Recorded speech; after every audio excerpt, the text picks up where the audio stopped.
Amigos de Cuatro Vientos, hola, ¿qué tal? ¿Cómo les va? ¿Cómo les fue su fin de semana? Esperemos que haya sido muy placentera, muy descansada la jornada de este fin de semana que acabamos de pasar, día 6, día 7 de noviembre, y hoy, lunes 8, pues la verdad estamos muy contentos de recibirlos acá en nuestro programa Cuatro Vientos. Muchísimas gracias, agradeciéndoles siempre el favor de su atención. Oigan, pues usted sabe que hoy en el mundo, Estados Unidos abrió casi para el 90% de las naciones con las que tiene relaciones, y abrió sus fronteras. Y bueno, hoy en la madrugada, acá en Tijuana, en las garitas de Tijuana, no sé, no tengo información de la de Mexicali, pero debe suceder lo mismo, y en Tecate. Así estaba de vehículos ya listos para cruzar, de vehículos de mexicanos que estaban ya listos, de baja californianos, para cruzar a trabajar o a divertirse o a hacer de compras allá en la Unión Americana. Eran las 4 de la mañana y ya había colas. Ese es el reporte que tenemos. Y bueno, pues no deja de ser muy importante para el sector comercial de los Estados Unidos, del sur de los Estados Unidos, esta reapertura de sus garitas, de sus aduanas, porque pues millones de mexicanos van a ir a hacer compras en el transcurso de estos próximos 60 días allá en la Unión Americana, festejando pues la terminación del año 2021. Pero hoy, que es día, les decía yo, 8 de noviembre del 2021, pues muy agradecidos con nuestros queridísimos amigos Armando Duarte, Daniel Solorio, por estar de nueva cuenta en Cuatro Vientos, en Diálogos. Armando Duarte, un doctor en estudios de desarrollo global, y Daniel Solorio, pues maestro en Derecho Constitucional. Bienvenidos, muchachones, ¿qué tal? ¿Cómo están? Pues buen día, mucho gusto saludarles al público de Cuatro Vientos, a ustedes, todo muy bien. Gracias. Armando, igualmente, ¿todo bien? Todo bien, aquí listos para empezar la semana. Muy bien, Olga Alicia, adelante, buenos días, bienvenida. Muy bien, buenos días, pues buenos días, amigos, amigas de Cuatro Vientos, aquí con Armando y Daniel, nuestros queridísimos colaboradores. El pasado viernes, el consejero presidente del Instituto Nacional Electoral compareció ante la Cámara de Diputados, pues para defender la propuesta de presupuesto que solicita el Instituto Nacional Electoral, el INE, para el año próximo, más de 24,000 millones de pesos. Fue una comparecencia muy interesante porque se mostró ahí una vez más la polarización que se ha estado dando en el país en los diversos temas, no nada más prácticamente no hay tema donde no se exprese la oposición en bloque, que se ha unificado, PRI, PAN, PRD, y por otra parte Morena y sus aliados. Y bueno, pues también en los medios de comunicación, de acuerdo con el medio, hay quienes dicen que estuvo magnífico Lorenzo Córdoba, que salió así como torero victorioso en una corrida espectacular de toros. Y pues hay otros que dicen que le fue de la patada, que le echaron en cara todo lo que ha hecho, lo que debe y hasta de qué se va a morir. Principalmente Fernández Noroña, ¿no? Hombre que le repitió aquella grabación que filtraron sobre cómo se expresaba de algunos indígenas cuando iban a actividades encabezadas por él, por Lorenzo Córdoba. Sí. Hoy en la mañana tuve oportunidad de escuchar a Lorenzo Córdoba en el programa de Carmen Aristegui, donde Carmen Aristegui le dice, ella es quien lo dice, que Morena estuvo excesivamente dura como partido contra él, que se excedió. Y recuerda que 2 diputados ni siquiera lo quisieron saludar, que lo dejaron con la mano extendida. Y Lorenzo Córdoba dijo que eso habla también de la calidad de las personas. Y yo nomás me reí porque pues recordé el video que Noroña, Gerardo Fernández Noroña, reprodujo y que muchos conocemos, donde Lorenzo Córdoba, de forma muy burlona, discriminatoria, se refiere al hablar a unos indígenas con los que estuvo reunido hace ya más de un año. Bueno, el caso es que la comparecencia de Lorenzo Córdoba está vinculado a una serie de temas que invitamos a Armando y a Daniel a tratar hoy. La propia comparecencia, las elecciones de este año, de 2022, del año próximo, perdón, 2022, donde están en juego 6 gubernaturas, de las cuales se filtró una declaración, una confesión, una intervención que hizo el líder nacional del PAN, Marco Cortés, con panistas de Aguascalientes, donde les urge a que no se peleen entre ellos, a que salgan unidos, porque les dice, vamos a perder. Dice, de las 6 gubernaturas que están en juego, solamente esta es la que podemos ganar, refiriéndose a la de Aguascalientes. Y bueno, pues eso ha desatado también una serie de declaraciones de panistas que están pidiendo que a los panistas que se agregan a los gobiernos de la Cuarta Transformación, sea el gobierno federal, tales como el de Baja California, donde tenemos a muchos ya cercanos, ya con cargos anunciados, y algunos ya ejerciéndose con Marina del Pilar. Y entonces personajes del panismo dicen que sean expulsados del PAN todos los panistas que se vayan a los gobiernos de la Cuarta Transformación. Entonces, este es otro tema, precisamente, el debilitamiento que se hizo público que existe dentro del PAN y, por supuesto, la reforma electoral que el pasado 1 de julio anunció el presidente López Obrador cuando estaba festejando los 3 años del triunfo de Morena y de su candidatura. Dijo que impulsaría 3 reformas. Una de ellas que ya está en debate, ya hemos platicado y seguiremos hablando de ella, que es la reforma eléctrica y constitucional. Y la otra es la reforma a la Guardia Nacional, que aún no se presenta, pero anunció también una reforma que todavía no se presenta y que dijo que lo haría a principios de 2022, que es la reforma electoral. Pues este es el paquete, Armando, Daniel, del que queremos platicar este día, que desde la comparecencia de Lorenzo Córdoba hasta esta reforma electoral que ya está no todavía presentada, pero sí anunciada, y el debate también que se ha dado, por supuesto, respecto al comportamiento del INE, quien dice que se ha comportado como parte, no como árbitro, sino como una de las partes en las contiendas, y la crítica constante por el hecho de que no se disminuyen los altos ingresos, los altos sueldos que cobran los consejeros, entre ellos Arnaldo Córdoba, de cerca de 180,000 millones de pesos, perdón, 180,000 pesos mensuales, pues que están por encima del salario que cobra el presidente de la República. Adelante, ¿quién quiere empezar? Pues Armando, ¿qué les parece? Muy bien, Armando. Muy bien, gracias. Por aclamación, Armando. Gracias, Daniel. Bueno, el primer tema que tocaría sería lo de la comparecencia. Un comentario sobre la misma. La verdad es que Lorenzo Córdoba sabía o debía de saber muy bien dónde se iba a ir a meter, ¿no?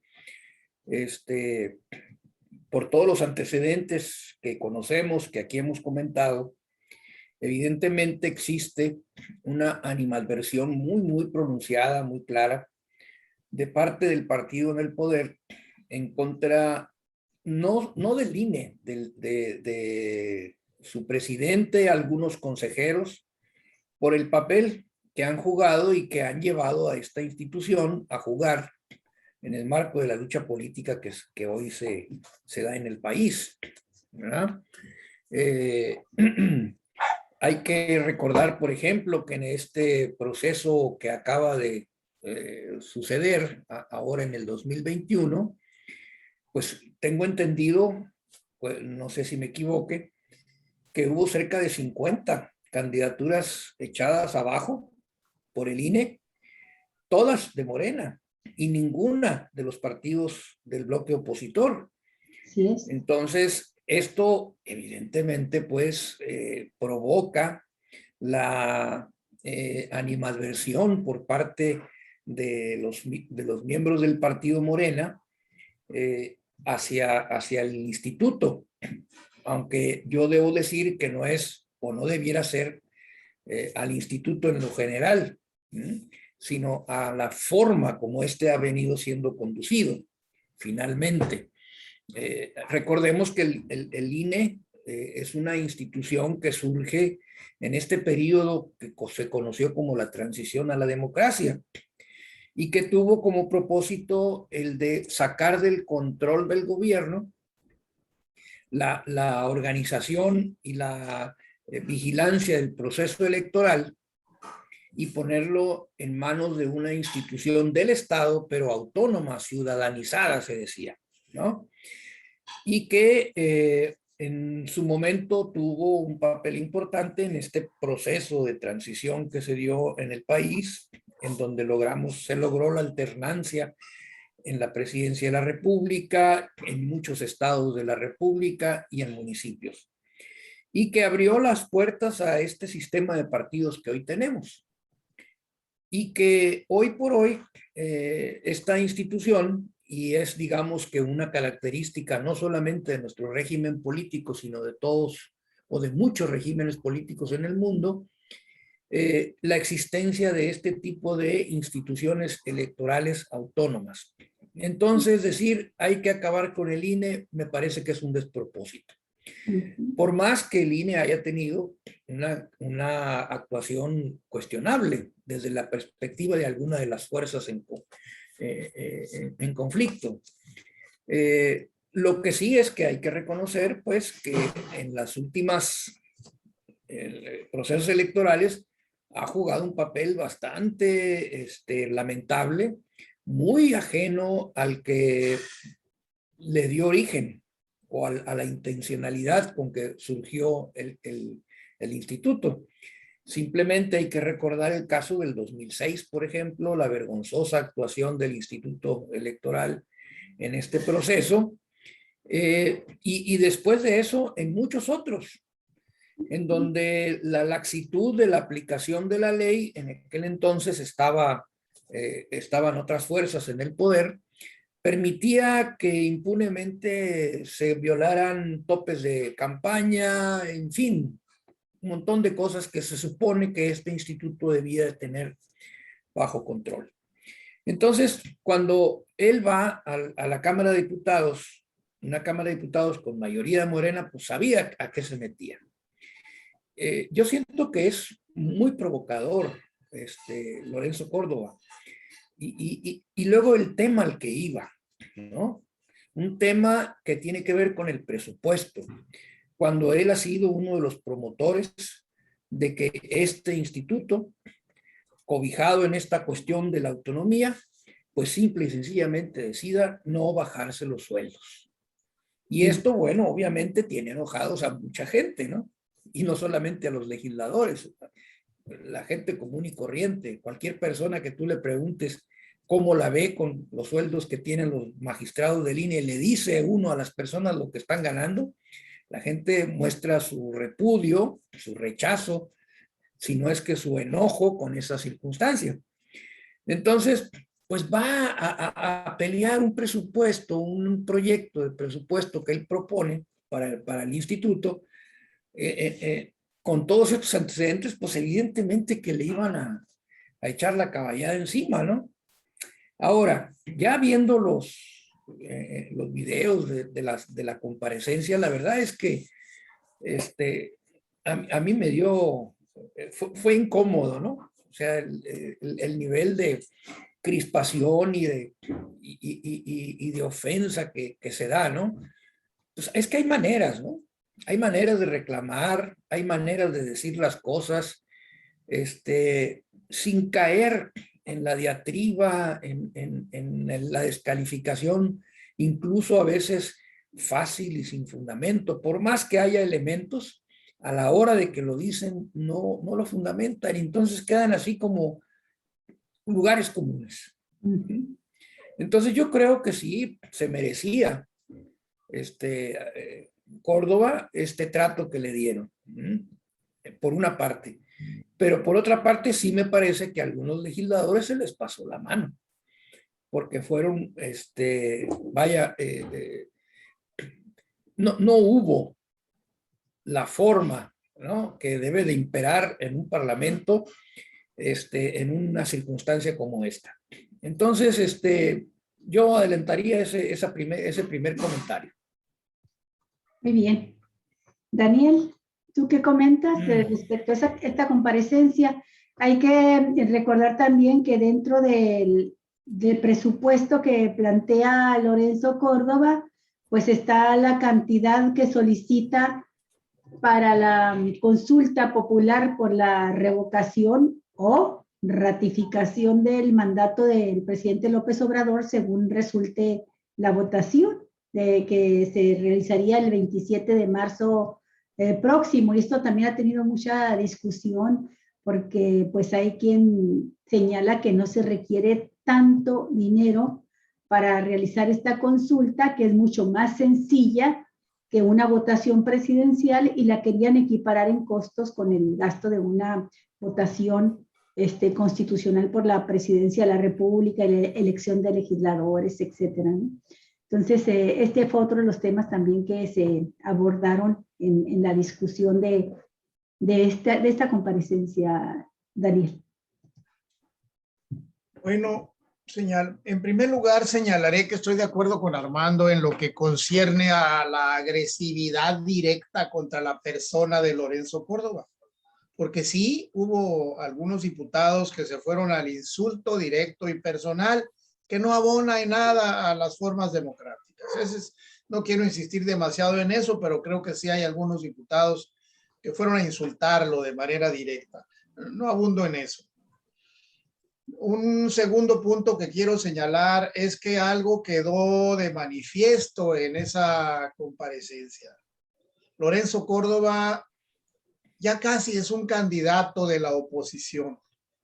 Lorenzo Córdoba abandonó completamente las formas del árbitro que está en el centro y que no se carga a un lado ni a otro.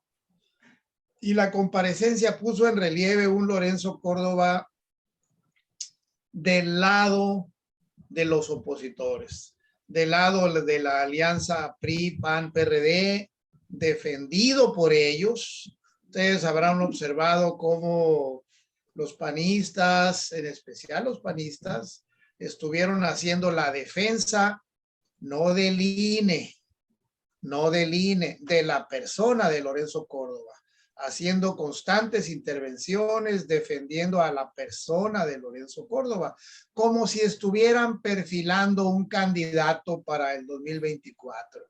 Esa impresión tengo yo, porque además ha sido manifiesto, por otro lado, en la conducta personal de Lorenzo Córdoba, que él es un opositor claramente manifiesto desde hace ya mucho tiempo a Morena. Es un opositor a López Obrador desde hace muchos años, está en el lado de la oposición, por tanto no está bien ubicado en un órgano arbitral, imparcial, como el que por ley y por constitución es el INE. Ese es mi señalamiento, mi segundo señalamiento. Bueno, tengo un tercer punto, pero si les parece comentamos un poco más ahí y luego en una segunda intervención planteo el otro que me parece más importante. Quisiera presentar algunas ideas de cómo podría venir, cómo podría, según yo, hacerse una interesante propuesta de reformas al sistema electoral mexicano. Si no tienes inconveniente, Daniel, si no tienes inconveniente tú, Armando, me gustaría que avanzaras, porque precisamente esto de la comparecencia de Lorenzo Córdoba, pues no da para mucho más allá de lo que ya comentaron ustedes ahorita, y lo importante, lo de fondo me parece, podemos irnos ya a la propuesta, porque el hecho de que haya sido tan ríspida y que sea uno de los temas que más polarizan, es precisamente porque está de por medio ya el anuncio que hiciera el presidente López Obrador el 1 de julio pasado, de que va a solicitar una reforma constitucional para modificar el INE. Y no sé qué otros temas quiera él abordar, pero muchos ciudadanos conocedores y que incluso han sido ya consejeros electorales o como en tu caso, abogados, jurisconsultos, ¿verdad? Saben que tienen idea de qué es lo que se debe de proponer y han tomado el pulso también de lo que ha estado solicitando la sociedad como un árbitro electoral que garantice elecciones democráticas. Si no estás en contra, Armando, Adelante. pues sería muy bueno que entráramos al tema, Daniel. Bueno, hago un primer acercamiento al tema. Tiene toda la razón el presidente López Obrador cuando dice que tenemos un sistema electoral extraordinariamente caro. Es decir, hay que reducir el tamaño del aparato electoral. Creo que esa es una de las premisas que hay que establecer. Hay que hacer un sistema electoral mucho menos costoso. ¿Y cómo podríamos en un primer acercamiento reducir el tamaño y el costo del sistema electoral? Bueno, pensemos en que tenemos un sistema electoral duplicado en todo el país, innecesariamente. Tenemos un sistema electoral duplicado. Tenemos un Instituto Nacional Electoral que cubre todo el territorio nacional, que tiene delegaciones en todos los estados, que tiene un aparato público muy desarrollado como para organizar procesos electorales y calificarlos. Y aparte tenemos en cada estado de la República otro instituto electoral. Institutos electorales, los de los estados de la República, que ya no hacen falta, que no son necesarios, y que casi en todo actualmente dependen del INE.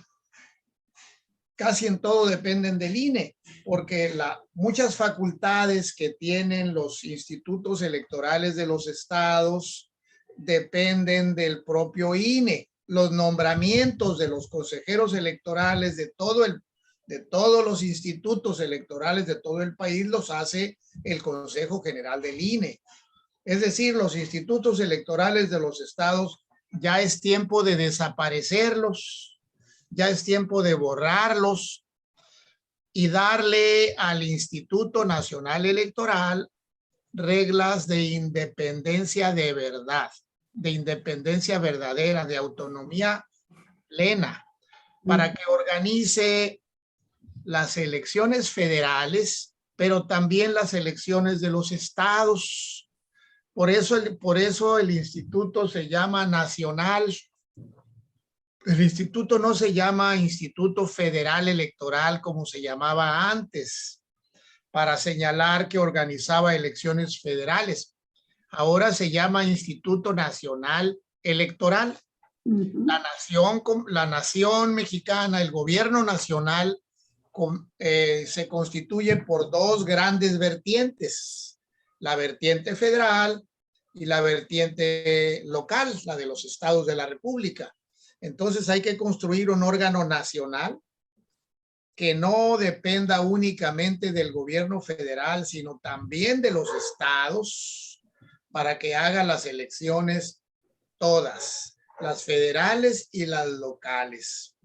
Esa misma idea se podría aplicar ya pronto a los tribunales electorales.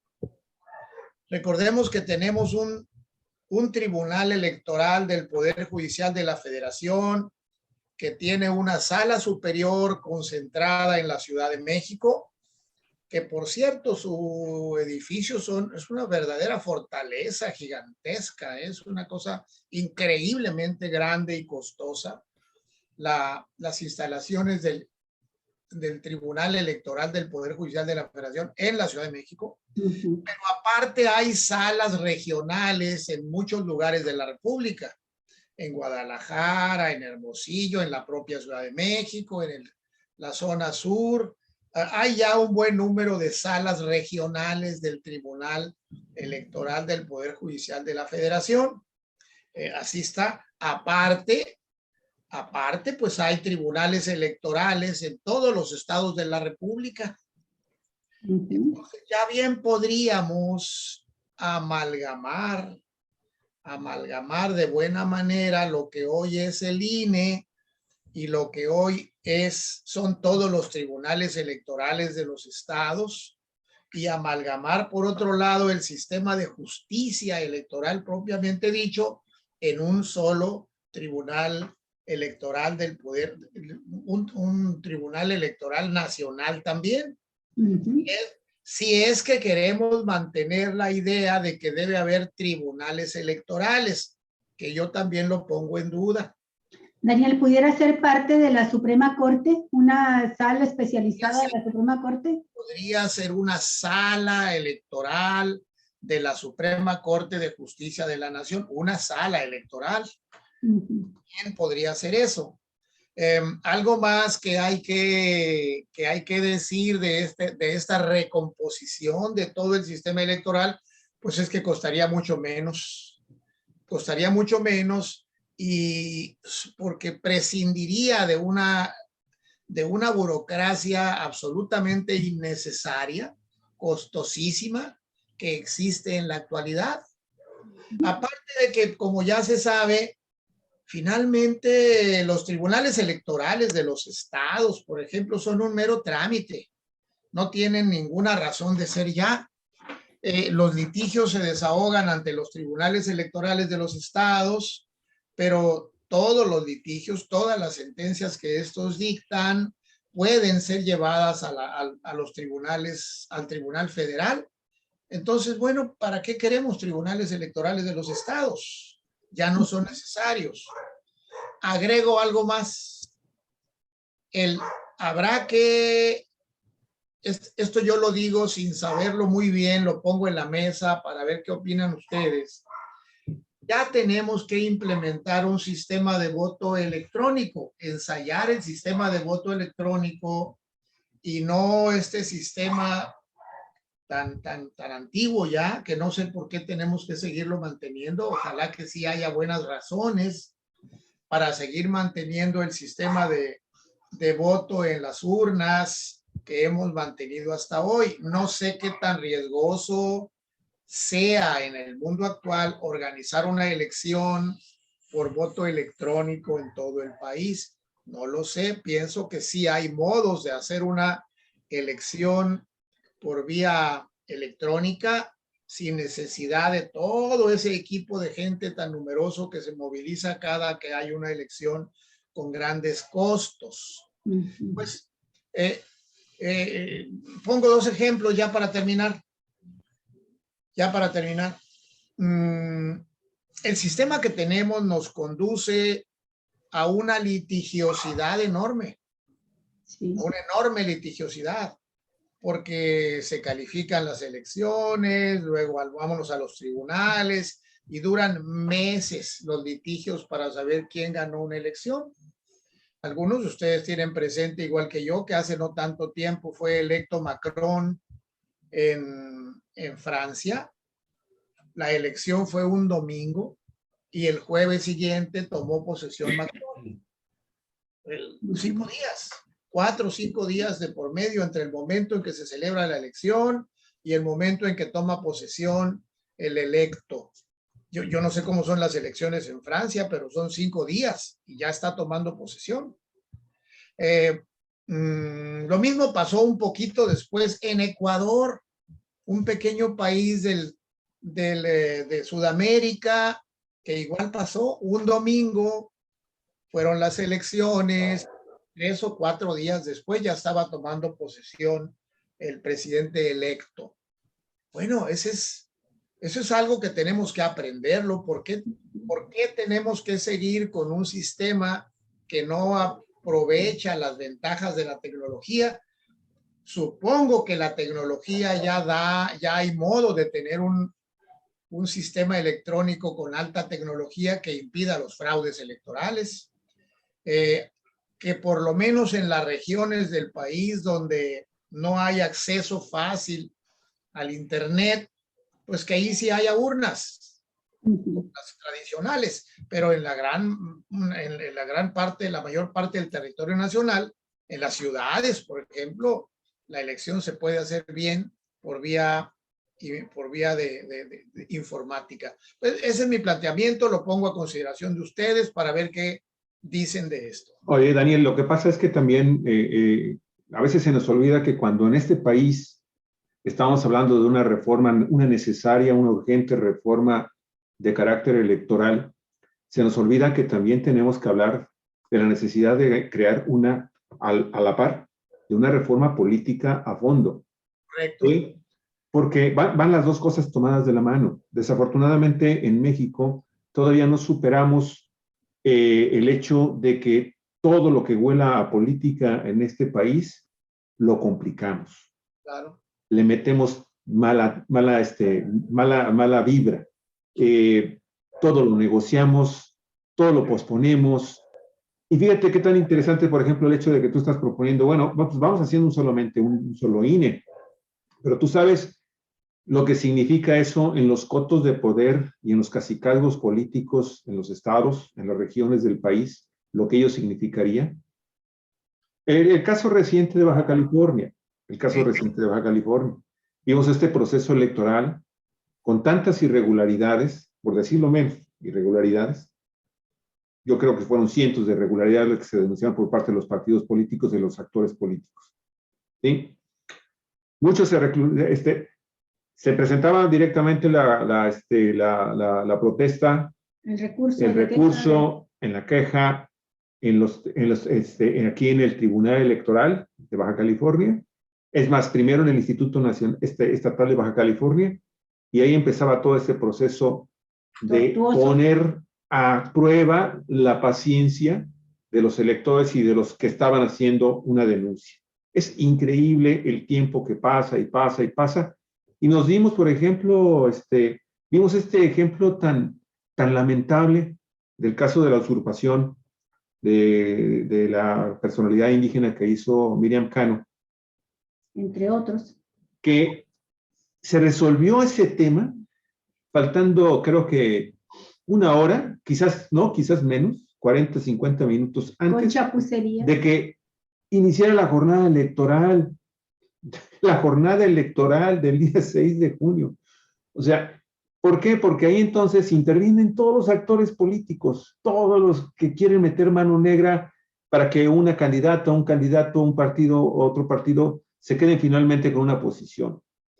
Y eso, pues, si no se mejora el sistema de partidos también en México, pues es muy difícil que por mejor ley electoral que tengas en el país, pues funcione finalmente la democracia en México y las elecciones. Ahí te va, por ejemplo. Córdoba fue invitado, ¿no?, al Congreso para que expusiera los porqué de su presupuesto. Así como lo hizo Vale, lo hizo la misma Tatiana Cloutier, todos han ido a presentar los porqué de sus propuestas. Y ahí, pues, una de las cosas que hizo, que quiero yo que le asistió la razón a Lorenzo Córdoba, cuando le dicen, es que cuesta mucho, ¿por qué quieres tanto dinero? ¿Y por qué ganas tanto? Y tú y tus demás consejeros, pues se los puso en la cara y les dijo, señores, ustedes lo aprobaron. Ustedes lo aprobaron. Ustedes tienen ahí las posibilidades. Ustedes son los legisladores, caray. Ustedes pueden legislar para que entonces estas cosas no ocurran. Claro, ya el gandallismo de que, bueno, pues si me dan una cantidad muy grande de sueldo y me aprovecho porque tengo la facilidad legal de hacerlo, pues qué chido, ¿no? Pero por otro lado también hay que, en este caso los legisladores también tienen que asumir su responsabilidad. No mandos tiempos, Javier, lo aprobaron los legisladores, pero luego viene una propuesta del presidente López Obrador para que se apruebe, y también lo aprobaron los legisladores, de que nadie gane más que el presidente de la República. No recuerdo en este momento el artículo, a lo mejor ustedes lo tienen en mente, pero ante esa aprobación del Congreso, ¿verdad?, de ese decreto, lo que hace el INE como el Tribunal Electoral es ampararse, y está bajo litigio ahorita, ¿no? La Suprema Corte tendrá que decidirlo. si pueden o no los consejeros. Ya hubo un juez federal que falló a favor de los consejeros que reclaman su derecho a tener un sueldo superior al del presidente, pero falta todavía, el caso va a ser llevado a la Suprema Corte. Y doy el dato, nada más es duro. El presidente López Obrador hace unas semanas dijo, no, pues se van a volver a rayar, ¿verdad? Porque ya presentaron los presupuestos para 2022 y dice en números cerrados, ¿verdad?, de lo que va a ganar cada uno en el año próximo. Dice, el presidente de la República ganará por todo el año de 2022 $2,847,000 pesos. Lorenzo Córdoba del INE se va a rayar con $4,300,000 pesos, y Reyes Rodríguez del Tribunal del Poder Judicial electoral de la Federación ganará $5,500,000 pesos, casi el doble. Otra también que yo quiero incluir, sería la última. Hay un montón de cosas que más quisiera decir, pero mejor para que ustedes participen más. A ver, el presupuesto del Instituto Nacional Electoral. ¿Quién le entrega los recursos a los partidos para su gasto corriente del año? ¿Quién? El instituto, ¿verdad? Puesto que el instituto. Sí, el instituto es el que recibe el dinero y se lo entrega a los partidos. A ver, los partidos, ¿cuánto reciben al año cuando no es proceso electoral? ¿Y cuánto reciben cuando es proceso electoral? ¿En dónde se repercute ese presupuesto, ese dinero? En el presupuesto del Instituto Nacional Electoral. Ahora, otra cosa. Lo hemos escuchado aquí con nuestro queridísimo amigo del Instituto Nacional Electoral, el Distrito 03, David Rodríguez. Así es, David Rodríguez. David, un abrazote para ti. Lo escuchamos el otro día con también el consejero del Instituto Nacional Electoral allá en Tijuana, nuestro querido amigo que va a venir a presentar el libro el próximo miércoles, dentro de 2 días. Sí, Víctor Alejandro Espinosa. Oigan, ¿saben qué? Es que el Instituto Nacional Electoral también se le han estado cargando un montón de funciones y un montón de cosas en las que se tienen que estar actualizando, en las que se tienen que estar contratando personal, en las que se tienen que estar contratando una infinidad de cosas, y eso también está elevando el presupuesto del Instituto Nacional Electoral. Ok, entonces si vamos a comenzar a hablar de que debe de existir un propio Instituto Nacional Electoral, hay que ver qué funciones se le dejan y qué otras funciones pueden estar realizando incluso a lo mejor hasta la misma ciudadanía, algunas organizaciones de ciudadanas, cuando menos que estuvieran supervisando también ese gasto. O, de otra manera, crear algunas otras instituciones que no dependen directamente ni siquiera, porque tampoco debe de depender una institución electoral del gobierno federal, porque eso también se presta a que pudieran surgir ciertos intereses que podrían estar determinando la actuación de ciertos funcionarios. Y con esto concluyo. Al final de cuentas, ¿por qué los partidos políticos no dejan que los ciudadanos elijamos finalmente también a los consejeros? ¿Por qué tiene que ser en los partidos políticos? ¿Por qué tiene que ser? Así es, el Congreso del Estado, el Congreso de la Unión, los congresos de los estados, quienes definan quiénes ¿quiénes son consejeros? Reparto de cuotas. Y sus actividades, su reparto de cuotas. Esas cosas también tenemos que señalarlas en un programa de estas características. Sí. Bueno, ha dicho Daniel algunas cosas muy importantes, Armando, que tendrían que ver no solamente con un programa de austeridad, sino con una justicia más rápida y expedita, quitarse de burocracias y llegar más directo, porque a fin de cuentas todos los casos que se judicializan en los procesos electorales, así sea el de una candidatura a regidor del municipio más pequeño y más lejano, del punto más lejano de las orillas de la República, tarde que temprano, si tienen los recursos para estarse movilizando y todo, va a dar hasta el Tribunal Federal. Entonces, las propuestas que hace Daniel me parecen muy interesantes. O sea, concentrar todo en 2 grandes órganos nacionales, el INE y el Tribunal Electoral. Hay que recordar que ya también en la propuesta, pues ya no es propuesta porque se aprobó, creo que tengo duda ahí en eso. Creo que Arturo Saldívar ha hecho una propuesta para que las resoluciones del Tribunal Electoral del Poder Judicial de la Federación pasen también por una revisión de la Suprema Corte en aquellos casos en que tienen que ver estrictamente con la interpretación de la Constitución, interpretaciones sobre el espíritu de la Constitución, porque pues hay muchos casos muy polémicos que ha decidido el Tribunal Electoral y es la última instancia.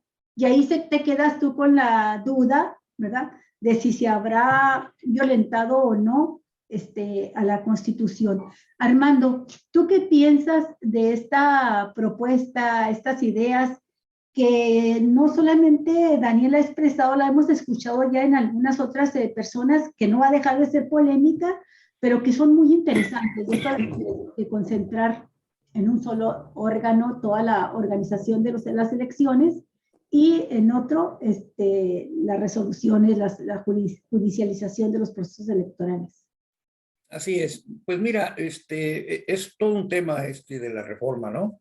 Siempre ha sido, cada vez que hay procesos en los que se debate sobre la reforma política, hay mucha controversia, muchas opiniones, y es natural porque es nada más ni nada menos, pues, que el centro del régimen político, lo que se debate, ¿no? O sea, qué tipo de andamiaje institucional nos vamos a proporcionar para hacer efectivo, en este caso, el principio democrático, ¿no? El principio, y digamos que la clave de todo está en que el sistema electoral, ¿verdad?, sea capaz de traducir la voluntad popular en instituciones u órganos del poder, instituciones del Estado, en donde se ejerce el poder, poder ejecutivo, legislativo. Básicamente porque el judicial, pues ya vimos, ese está fuera. Que yo diría, yo soy partidario de que también se elija, el pueblo elija a los integrantes, a los integrantes del Poder Judicial, ¿no? O sea, incluso a los magistrados. A los magistrados, ¿no? Es mi opinión. A los jueces incluso también, ¿verdad? Que se sometan a esa... el escrutinio de la voluntad. Ajá, sí. Bueno, y creo que ahí está la clave, porque las reformas electorales tienen que ver con el diseño institucional que se pretende dar al régimen político. Y cuando yo decía el principio democrático de traducir la voluntad popular en órganos de poder, hay que ver precisamente cómo asegurar que toda la normatividad permita que haya la mayor congruencia posible entre lo que es la voluntad de la ciudadanía, la voluntad del pueblo, y lo que es lo que resulta como órganos de gobierno.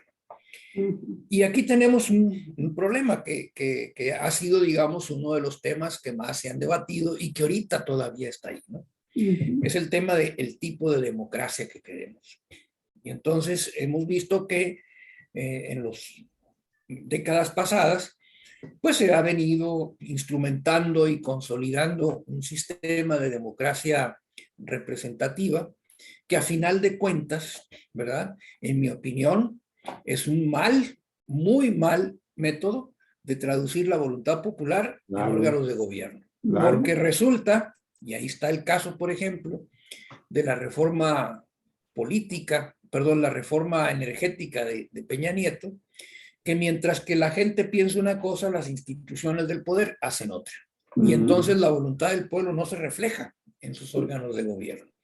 Y esto tiene que ver con el tipo de democracia, la democracia representativa, ¿no?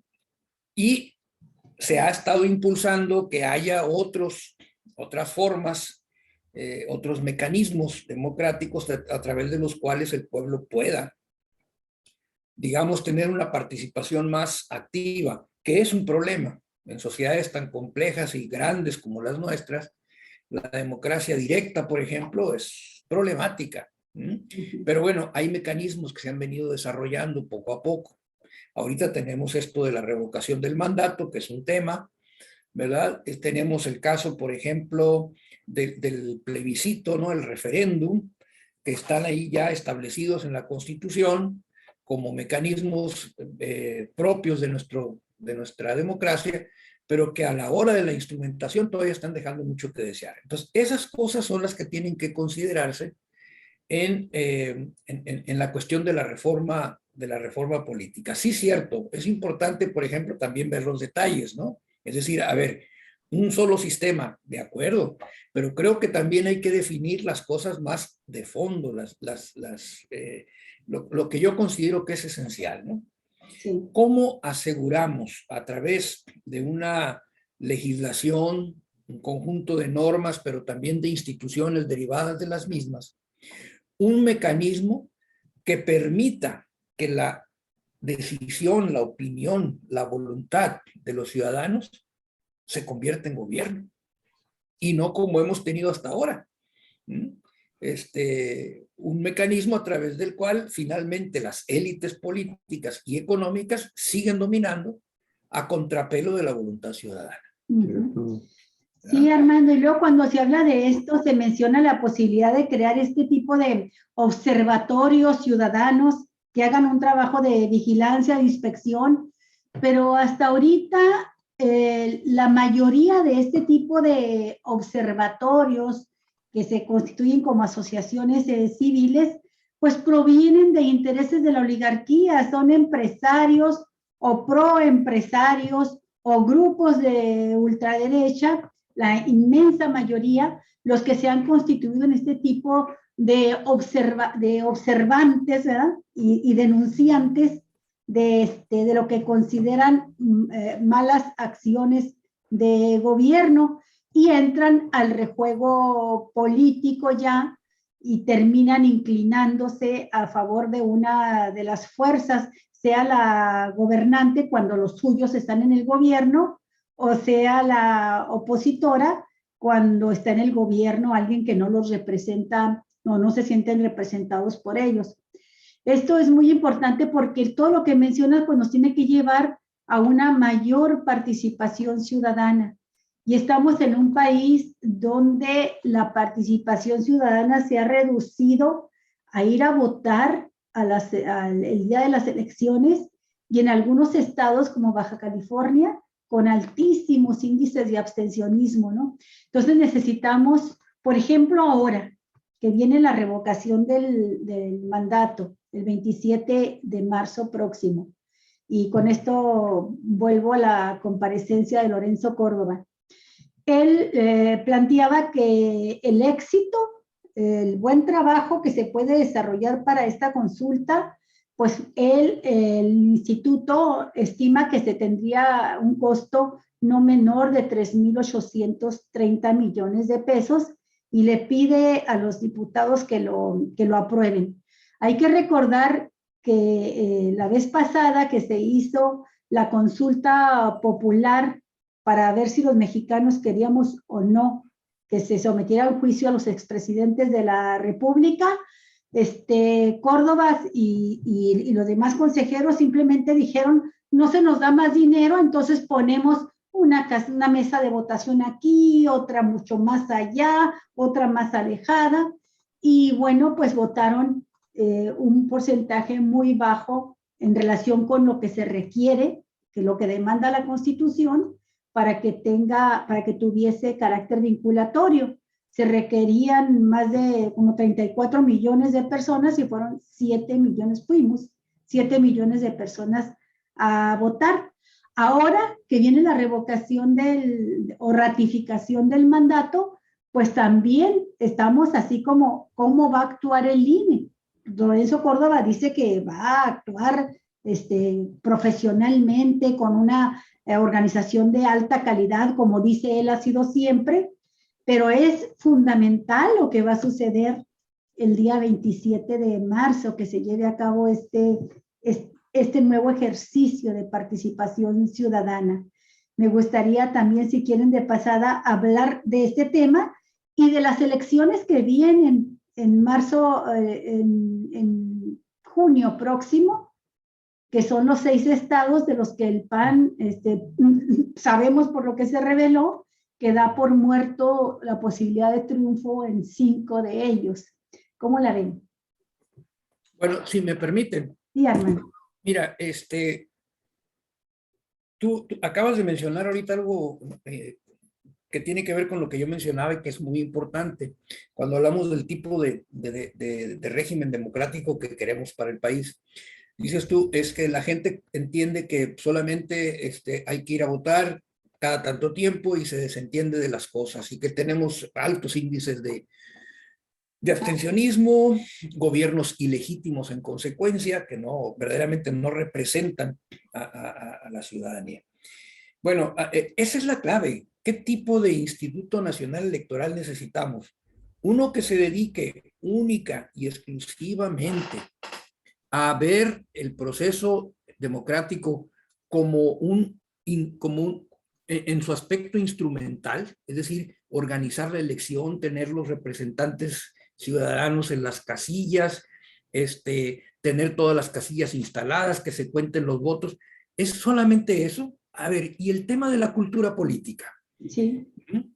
¿Por qué el Instituto Nacional Electoral no asume esa tarea? La deben de asumir los partidos, pero también el Estado, porque es una responsabilidad del Estado el de fortalecer las instituciones que considera que son necesarias, en este caso el régimen democrático, para la vida del país.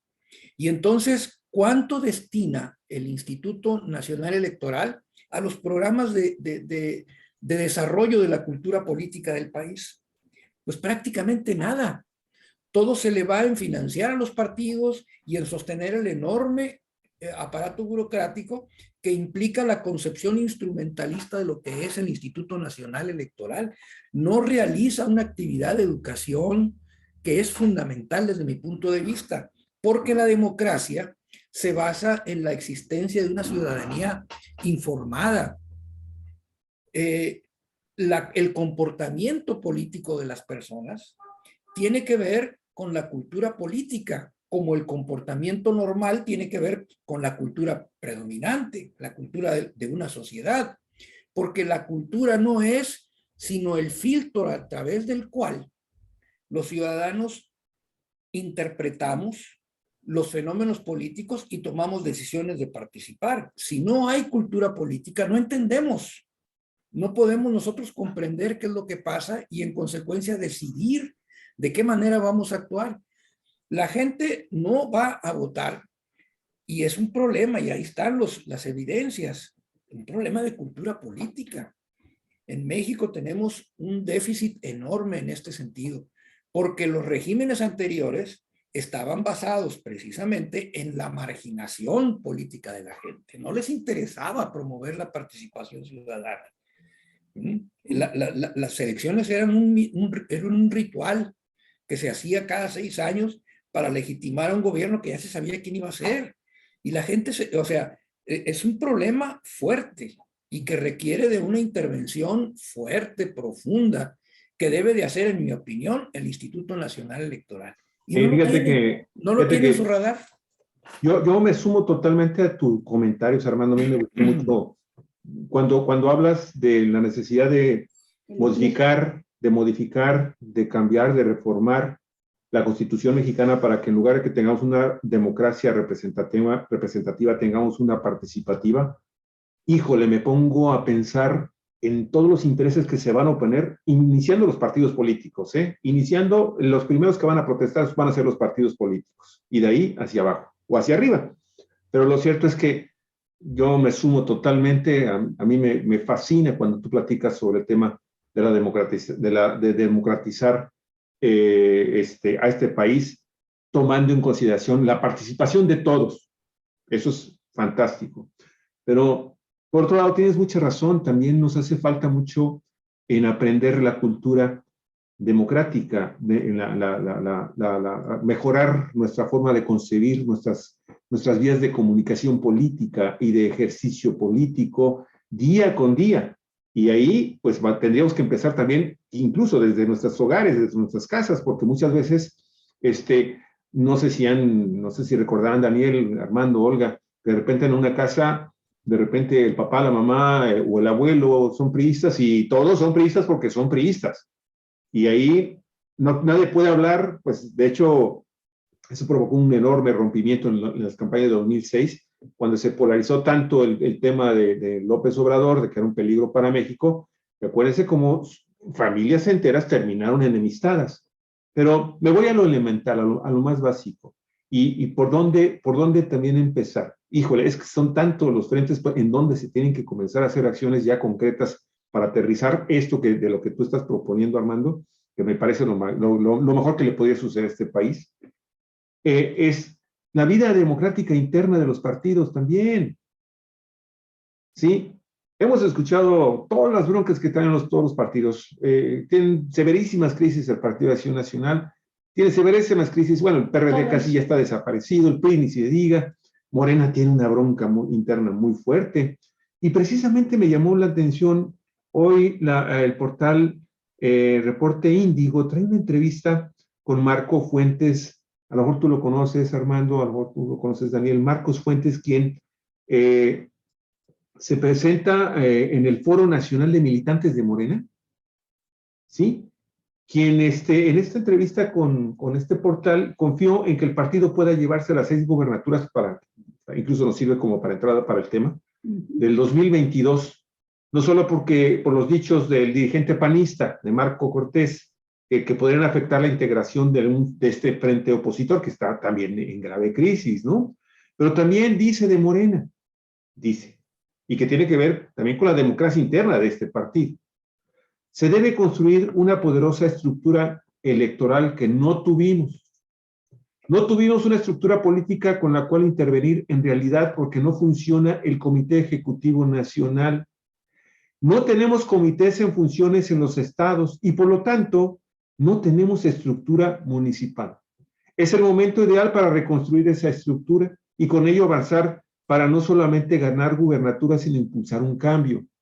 Y en ese sentido, Armando, Daniel, Olga, yo también me sumo mucho, me da mucho gusto que haya morenistas auténticos que están buscando por mejorar las cosas dentro de su partido. Pero hay que comenzar también con esto que están haciendo, Armando, de que cada miércoles hay foros y estos foros están difundiendo esto, la cultura democrática dentro del mismo partido. Solamente así vamos a poder finalmente lograr lo mejor, una reforma electoral constitucional, Daniel, que no sé qué tendría que suceder en este país para que se diera un cambio en la forma en cómo designamos nuestra democracia en nuestro país. Pasarla de democracia representativa a participativa y todo lo que ello significaría también desde el punto de vista judicial, ¿eh? Ahí le pago. Sí, Daniel, de tus propuestas, también yo destaco lo del voto electrónico.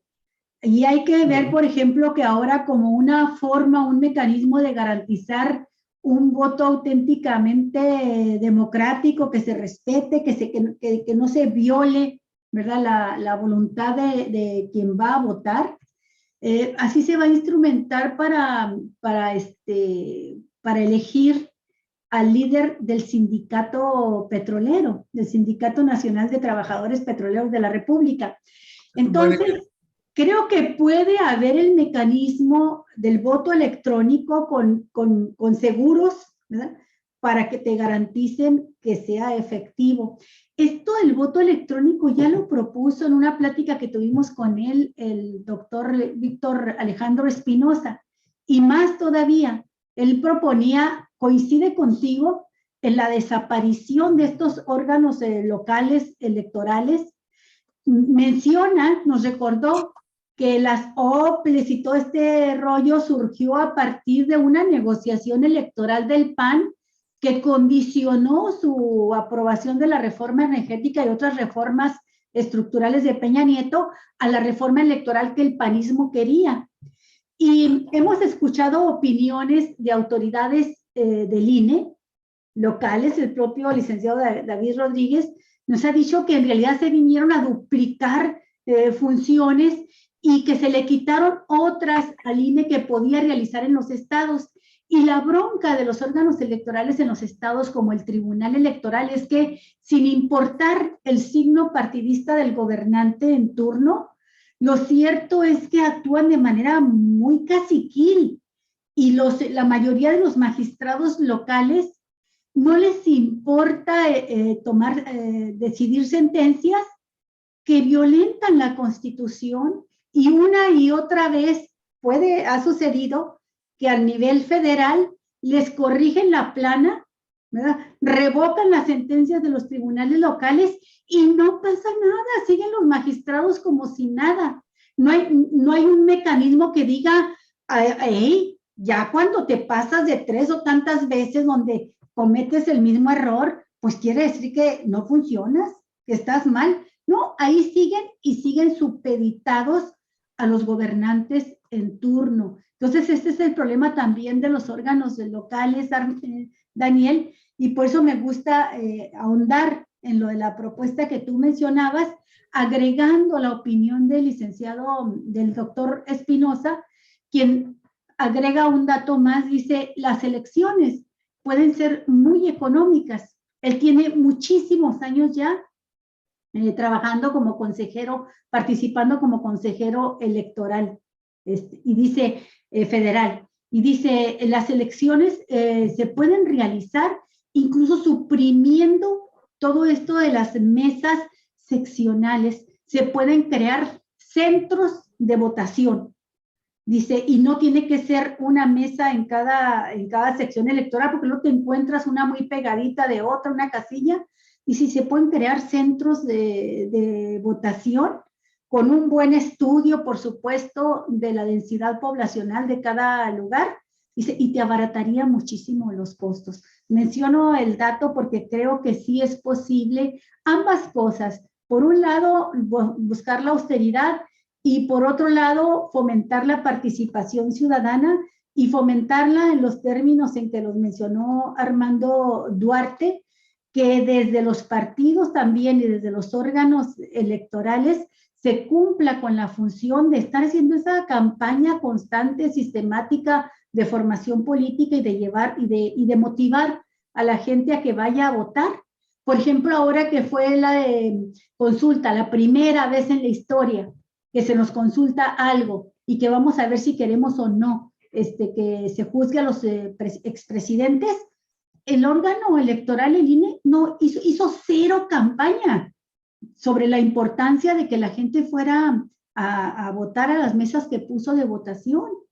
Y con la revocación del mandato, pues nosotros tenemos, o ratificación de mandato del presidente, pues también se espera ahora esperamos que se haga una campaña intensa que haga conciencia en la gente de la necesidad de participar. Adelante, Daniel. Bueno,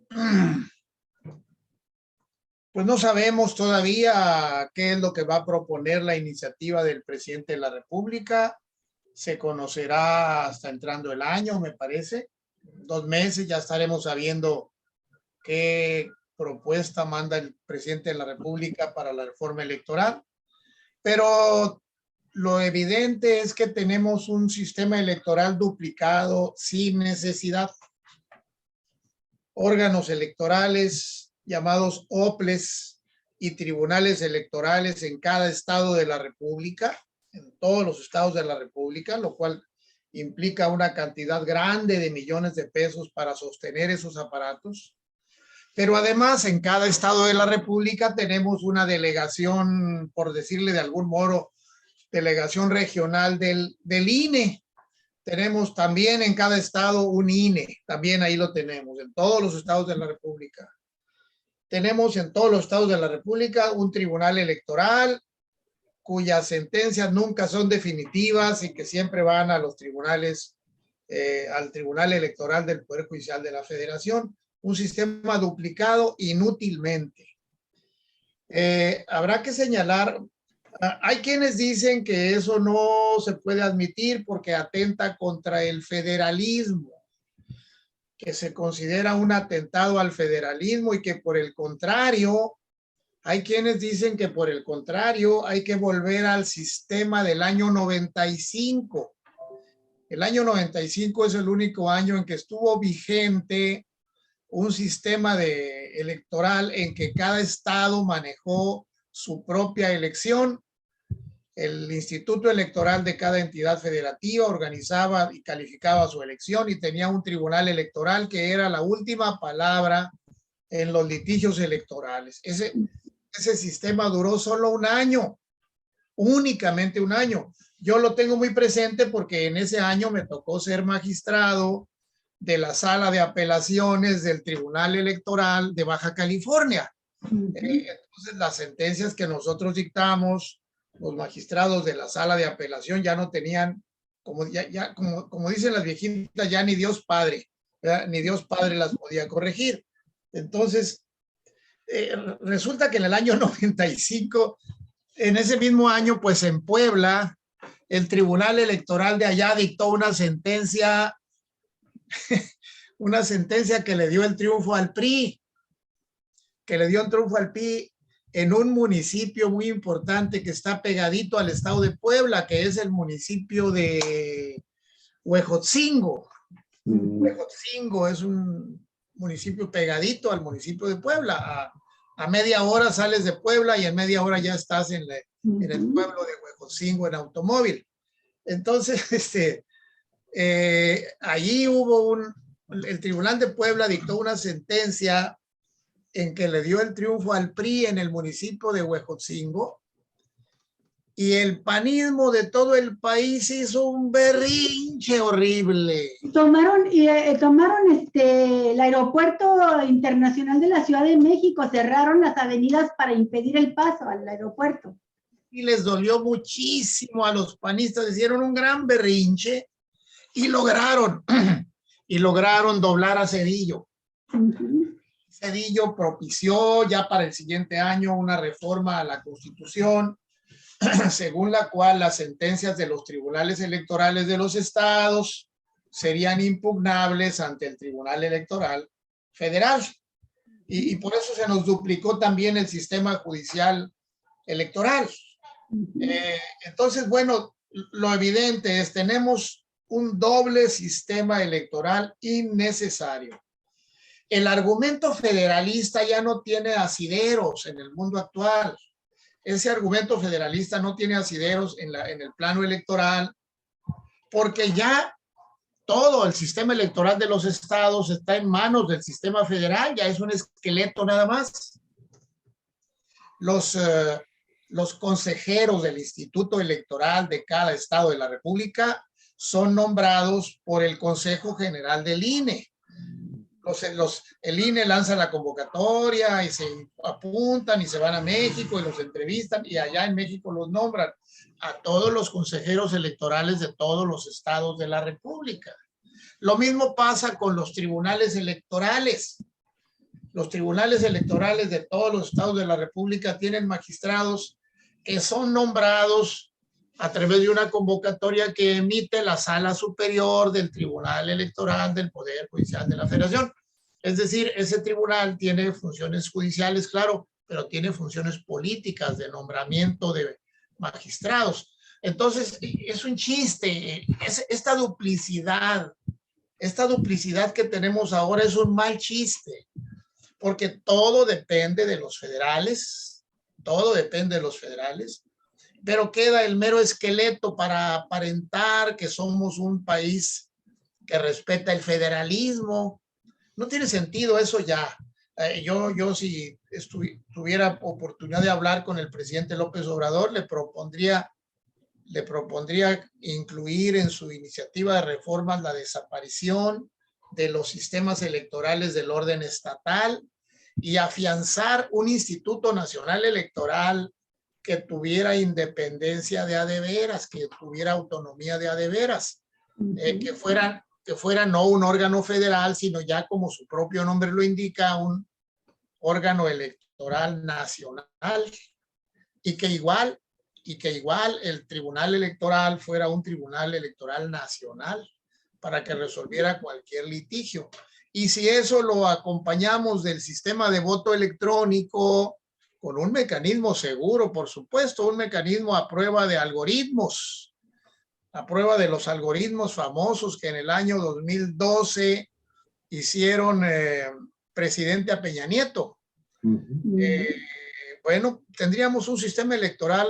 Me gusta la idea que platicas, que dijo Víctor Alejandro Espinosa. Puede ser un sistema bastante sencillo, con pocos costos, como tiene que corresponder a un país en que tiene grandes carencias, y que ya no siga propiciando lo que tenemos ahora, una casta burocrática prepotente como Lorenzo Córdoba. Creo que Lorenzo Córdoba es un buen ejemplo del funcionario electoral que vive en la divinidad, vive en el mundo de la divinidad, y que esas personas que de pronto, con eso cierro mi intervención diciendo que a mí Lorenzo Córdoba me parece uno de esos individuos que se parecen mucho a los rectores de la UABC. Híjole, eso le ha de doler más todavía que lo que le dijo Noroña. Déjame decir por qué. Porque es una larga tradición que los rectores de la UABC hablan como si ellos fueran la UABC. Se confunden y de pronto creen que su voluntad es la voluntad de la UABC. Yo soy la UABC. Yo soy la UABC. Lo que yo digo es la voz de la UABC, y ese sistema se ha repetido tanto por tantos años que hay demasiada gente en Baja California que piensa que la palabra del rector es la palabra de la UABC. Falso. Es la palabra del rector, nada más, de un órgano de gobierno, de la institución, y nada más. Igual pasa con Lorenzo Córdoba. Cuando le dirigen críticas, cuando el presidente le lanza de manera directa críticas a la persona de Lorenzo Córdoba, responde diciendo que es un ataque al INE. No, no son ataques al INE, son críticas a los funcionarios. El presidente les pone nombre, Lorenzo Córdoba y Ciro Murayama. A ellos los menciona por nombres, no se anda con vueltas. Pero ellos contestan diciendo que es un ataque al INE, y los panistas le hacen coro diciendo sí, es un ataque al INE. Falso. Al INE hay que reconstruirlo, hay que diseñarlo de otro modo, hay que rediseñar el sistema electoral, por supuesto, pero es muy importante que ir creando la cultura de que un funcionario no es igual al órgano del que es titular.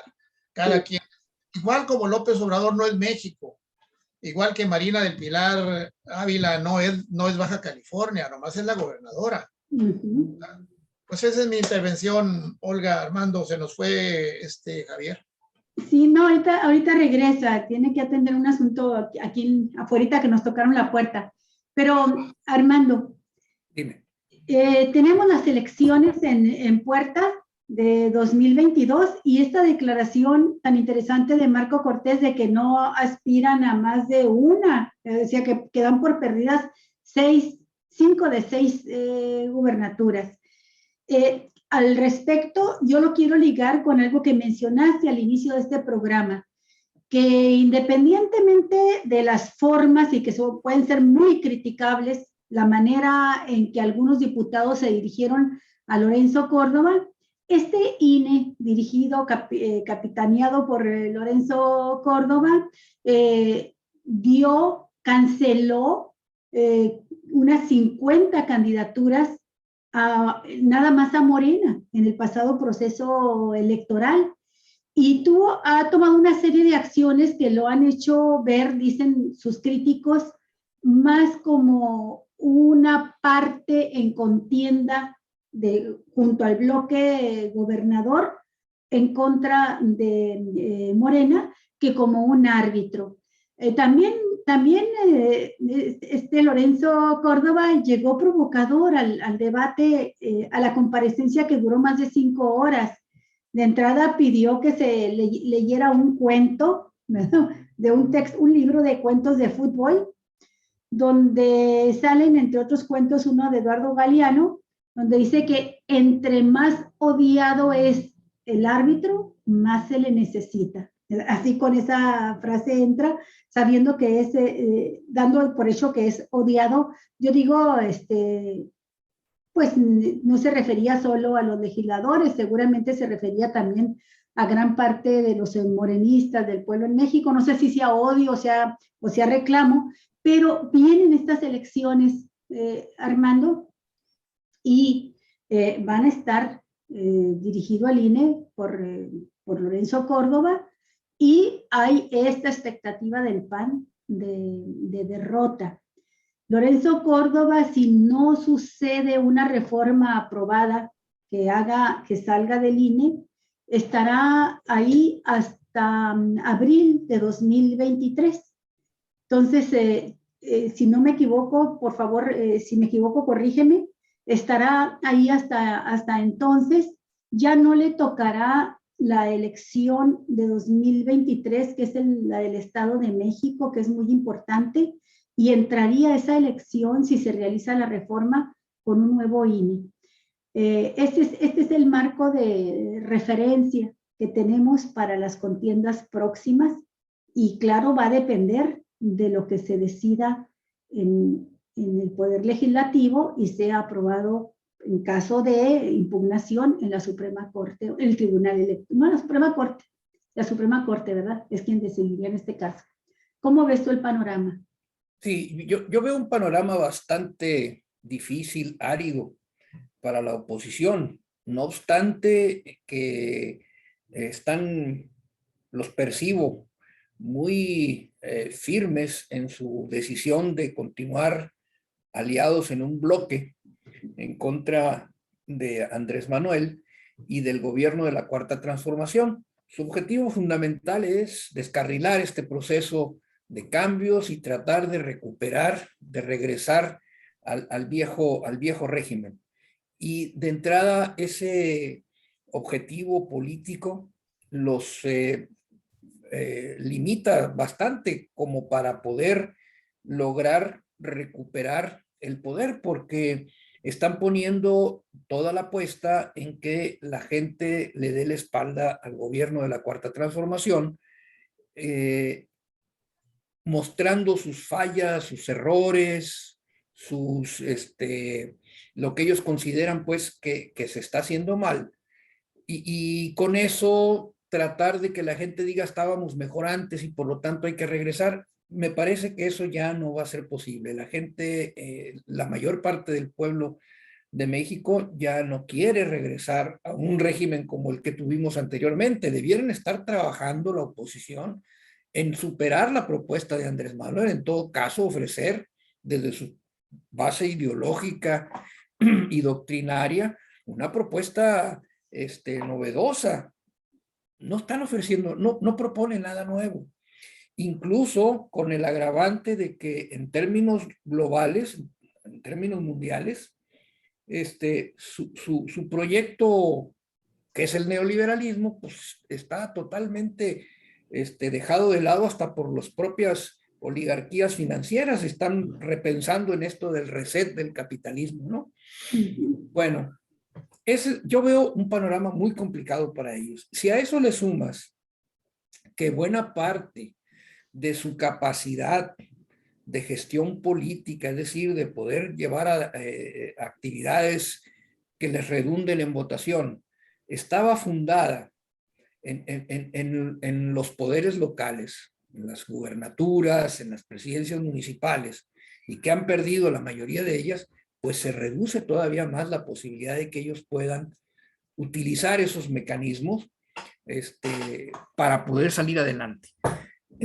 Si pierden todavía, ya perdieron 17, 18 gubernaturas a nivel nacional, si pierden otras pocas el próximo año y luego otras el año que viene, pues van a llegar al 24 prácticamente sin gubernaturas. Tal vez el PRI llegue con dos gubernaturas al 24, y el PAN igual con 2 o 3, y el PRD ¿Cuántas tiene ahorita Morena, Armando? Creo que 18.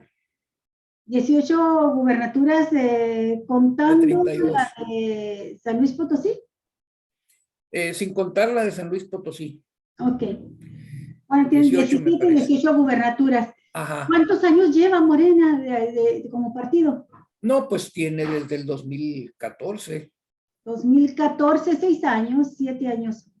Y el PAN, creado en 1938, 1940, ¿qué año se creó? 39. 38, un 39. año después de la expropiación, del decreto de expropiación petrolera, El 39. para combatir precisamente esta medida nacionalista de Lázaro Cárdenas. El PAN surge para combatir a Lázaro Cárdenas. En todos estos años, que ya lo hace un octogenario, el momento en que más gubernaturas tuvo el PAN fue en 2016, al mismo tiempo, ¿verdad? Que pues, estuvo gobernando 11 estados en 2016. Y luego viene 2018 y de ahí en adelante, ¡pam!, la caída en desplome para el PRI y el PAN. El próximo año es Oaxaca, actualmente gobernado por el PRI, donde no ha habido transición, alternancia. Tamaulipas, gobernado por el PAN, creo que a ver si ya hay alternancia, y hay un gobernador que está desaforado, ¿no? Hidalgo, gobernado por el PRI, Durango, gobernado por el PAN, Aguascalientes, gobernado por el PAN, Quintana Roo, gobernado por el PRD. Esos son los que entran ahorita en contienda, sí, en 2022. Si no me equivoco, esos son los que están. Y dice el PAN que solamente podría conservar en donde gobierna, de los que están ahorita en disputa, que es Aguascalientes, que podría conservarlo. Y en 2023 son Coahuila y Estado de México. Esos son los estados que están todavía en disputa para ya la elección presidencial de 2024, donde entran, pues me parece que otros 9 estados junto con la presidencial. Pero ya se lleva pues de una mayoría muy grande Morena, que no habían tenido, que el PRI, solamente el PRI la tuvo y ya la perdió. Y el PAN, después de esas 11 gubernaturas que tuvo a lo largo de su historia, 11 gubernaturas al mismo tiempo, pues ya ha ido en debacle.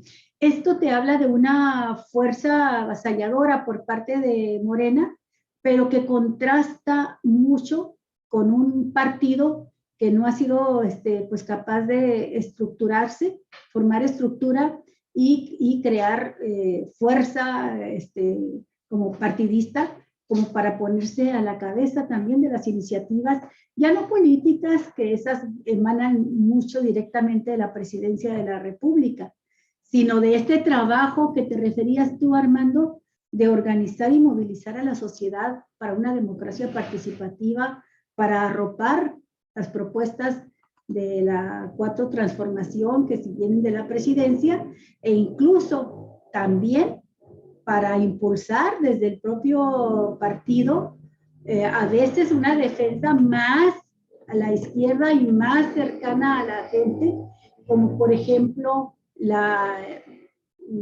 revocación esto del juicio a los expresidentes y otras demandas que la gente quiere y que no se tiene la fuerza política para impulsarlas, porque el presidente dice, vamos, se hace la consulta, pero de antemano yo estoy diciendo que yo no estoy de acuerdo en que se lleve a juicio a los expresidentes. Ese tipo de cosas, por ejemplo, podría impulsarlas un partido más fuerte que adquiere cada vez mayor y mayor fuerza en el país, en los estados. Sí, yo lo que veo es que efectivamente ellos están siendo presas de su idea de la política, de su concepción de la democracia y en consecuencia de la manera como entienden lo que es un partido político. Y a mí me parece que la oposición debiera estarse reconstruyendo. Y yo no veo eso. Quieren lograr recuperar el poder haciendo lo mismo que hicieron para perderlo. Pues no lo van a hacer, no lo van a lograr. Necesitaría, por ejemplo, estarse redefiniendo su programa, por ejemplo, de gobierno para el país, pero también su propia forma de entender lo que es el partido y el trabajo con la gente. Aquí deberíamos de estar viendo a partidos, al PRI, el PAN lo veo más difícil, pero el PRI por lo menos, de recuperar esa vocación de vinculación con el pueblo que tuvo en el momento, digamos, estelar de su historia, de ser un partido vinculado a las masas, corporativamente, en la que, si tú quieres, pero estaba relacionado con ellas. Ahora no. Ha sido han convertido al partido en una agencia clientelar en donde la gente los apoya a cambio de cosas. Y si hasta no supeditado al PAN, Armando, hasta ¿sí? Aparece supeditado al PAN. Y si no tienen el poder, no pueden dar cosas y entonces la gente pues ya no lo sigue. Ellos han contribuido de manera muy importante a la deformación de la cultura política del mexicano. El voto para muchos ciudadanos es una moneda de cambio. Si tú quieres que vote por ti, ¿y qué me vas a dar? No me das nada, no voto. Nadie me da nada, no voto. Simple y sencillamente. Entonces, no veo yo que estén haciendo nada en ese sentido y por lo tanto me parece que esta situación que, digamos, en un momento de honestidad política de Marco Cortés, si se vale la expresión, ¿verdad? Pues reconoce que la tienen bien complicada. Pues sí, yo pienso que la tienen muy, muy complicada, muy complicada. Ahora, eso no significa que en consecuencia Morena la tenga sencilla. Yo pienso que también Morena tiene que hacer lo propio y ojalá que este proceso que está iniciando de reafiliación, reactivación de la estructura y digamos el cambio interno que se está iniciando con problemas, pueda prosperar y que garantice que Morena sea efectivamente la esperanza de México. Muy bien. Pues para concluir... Quiere hablar, sí, quiere hablar Daniel y luego yo también quiero dar una opinión. Ok. Bueno, sí. En abono a la idea de cambio en Morena que acaba de expresar Armando, me parece que uno de los puntos que todos aquellos que estamos interesados en el futuro de Morena hemos de señalar es el cambio de la dirigencia nacional. La dirigencia nacional de Mario Delgado, a pesar de que ha sido una dirigencia exitosa, cualquiera podría decir, pues ha sido exitosa. A pesar de él. A pesar de él, exactamente, ha sido exitosa a pesar de Mario Delgado. Acaba de entrar, pues este otro acontecimiento muy reciente. Se está anunciando que ya es miembro, no sé si lo sea. Quiero suponer que es pura propaganda, que Manuel, ¿cómo se llama? Espino. El exdirigente de Yunque, que estuvo metido. Manuel Espino. Que ya se autodestapó para ser, se afilia a Morena y se autodestapa para ser el candidato a gobernador por Durango. Sí, lo están anunciando. Ya, bueno, él se está anunciando como ya afiliado a Morena. Espero que Mario Delgado diga, no es verdad, no está afiliado a Morena.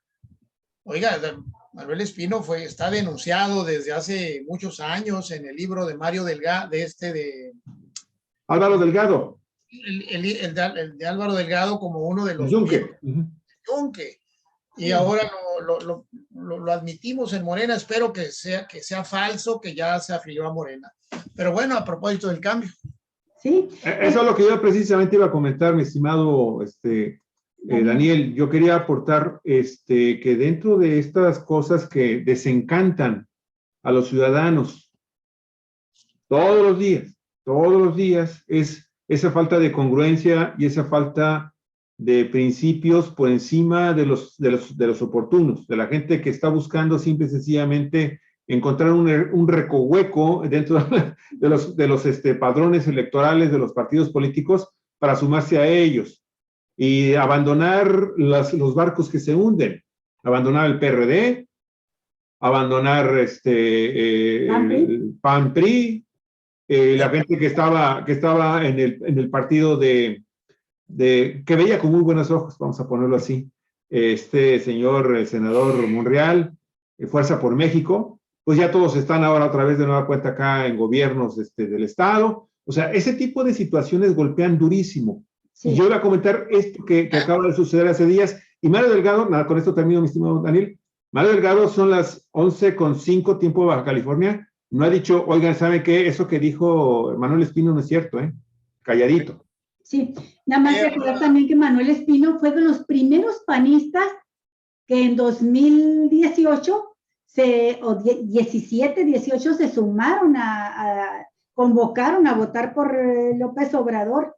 Es un foxista que tuvo problemas con Calderón y incluso escribió un libro, de momento no recuerdo el título del libro, pero es un libro donde pone a Calderón como la basura y hasta saca a relucir episodios muy vergonzosos del alcoholismo de Calderón que afectó la política, ¿no?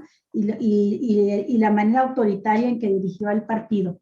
Quería mencionar eso de Espino porque no es nueva la cercanía con Morena, viene ya de tiempo atrás. Adelante, adelante, Daniel.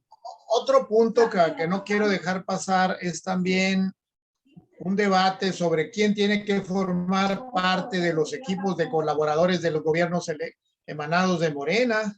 Nuestra gobernadora, bueno, sí hay, como bien señaló Armando por ahí en redes sociales hace algunos días, sí hay algunos miembros de Morena en el equipo de la gobernadora Marina, pero destacan los priistas, destacan los panistas en los puestos clave del equipo de la gobernadora Marina. Y bueno, pareciera como que Mario Delgado está muerto porque no dice una sola palabra sobre cuál es la política que tiene que seguirse en el partido para seleccionar los equipos de colaboradores.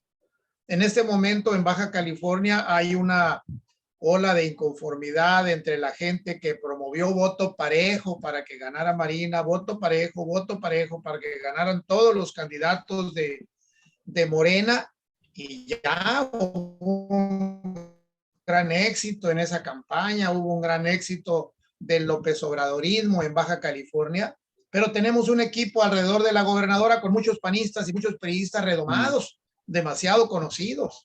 Entonces, bueno, todos esos son temas todos son temas del proceso de democratización del partido. Y bueno, creo que Mario Delgado debe rendir cuentas de ese tema en algún momento, ¿no?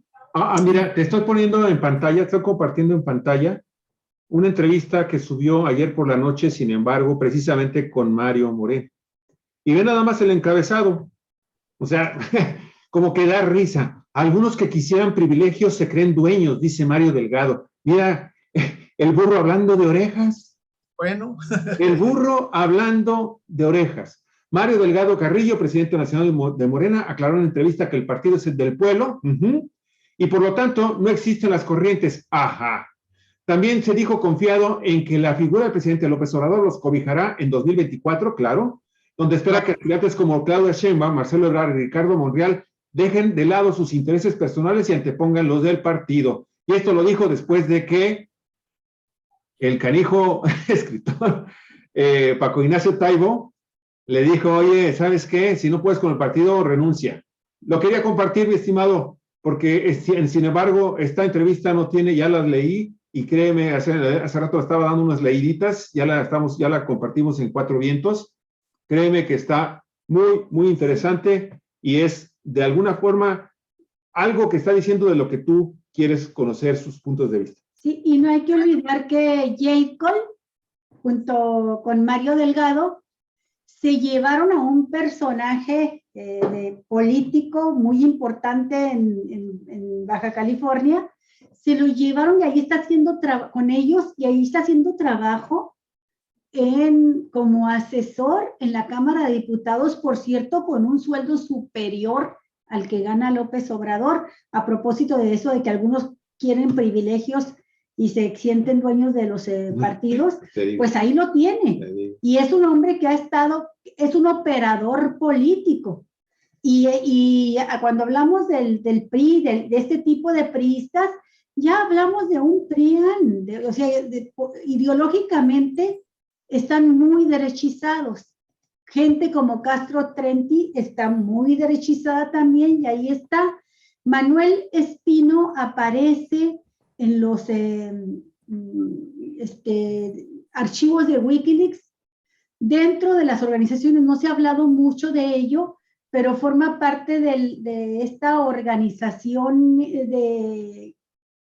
cristiana de Latinoamérica que la presidió durante un tiempo. ¿El Yunque? No. ¿No? Octe, algo así se llama. Ahorita Okay. se aparece el nombre de Octe, ahorita no recuerdo de momento los nombres, pero se llama Organización Demócrata Cristiana de América, ODCA, y estuvo presidida por Manuel Espino durante varios años recientes. Entonces, pues en los documentos de Wikileaks aparece como una de las organizaciones de la ultraderecha mundial, ¿verdad?, que están embistiendo contra las fuerzas políticas adversas. Y aquí, de nueva cuenta, querido Armando, pues estamos hablando del concepto que tú acuñaste. No se trata de que son personajes que se suman a una fuerza política nueva, fuerte, que adquiere relevancia y que renuncian a su pasado y hacen propios los principios de Morena, sino que llegan a colonizar. Entonces, en otras palabras, antes decíamos, llegan como infiltrados, como cabezas de playa, ¿verdad?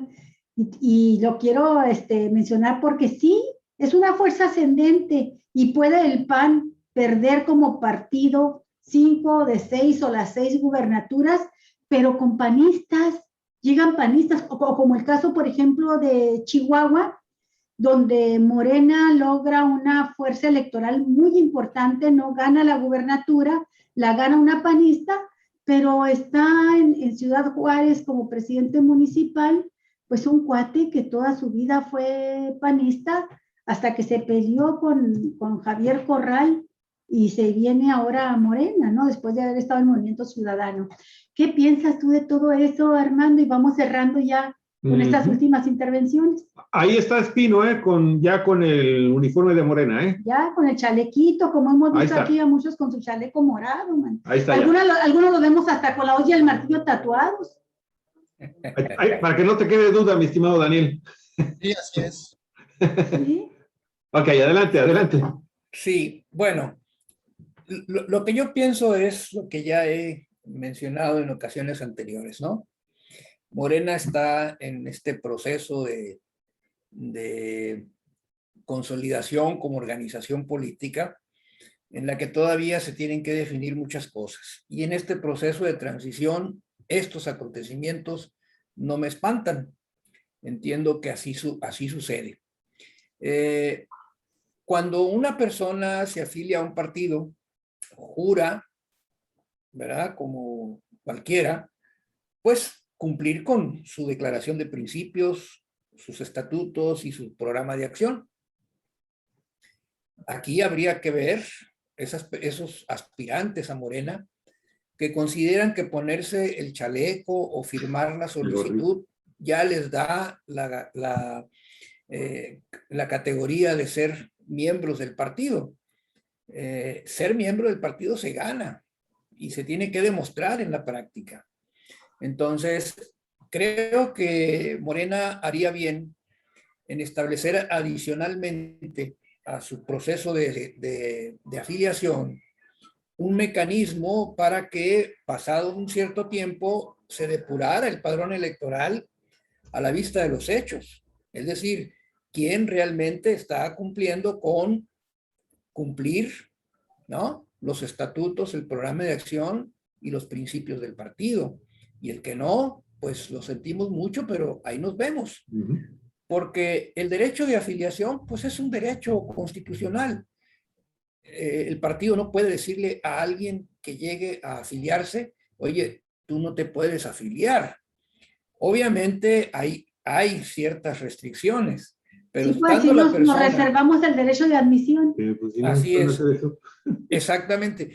Pero estando las personas en ejercicio pleno de sus derechos políticos y solicita la participación en un partido político, el partido político está obligado a aceptarlo pero sí bajo la condición, bueno, estos son nuestros documentos, a esto te comprometes. Y entonces tendría que ser el proceso de afiliación, no solamente el acto, en donde yo solicito y demuestro que estoy en posibilidades de ser miembro de X partido. Está por encima del derecho del partido, está el derecho del ciudadano a la libre asociación. Esa es una realidad. Pero sí, también por la naturaleza misma del partido, el partido tiene que cuidar la congruencia política e ideológica de sus miembros. Y entonces todo aspirante del partido debe pasar por un periodo no de adoctrinamiento, sino de conocimiento de lo que son los principios y que con plena conciencia diga, ok, me mantengo o no me mantengo, o que con su práctica demuestre que está de acuerdo con aquello. Y si no, el partido debe tener mecanismos para echar fuera.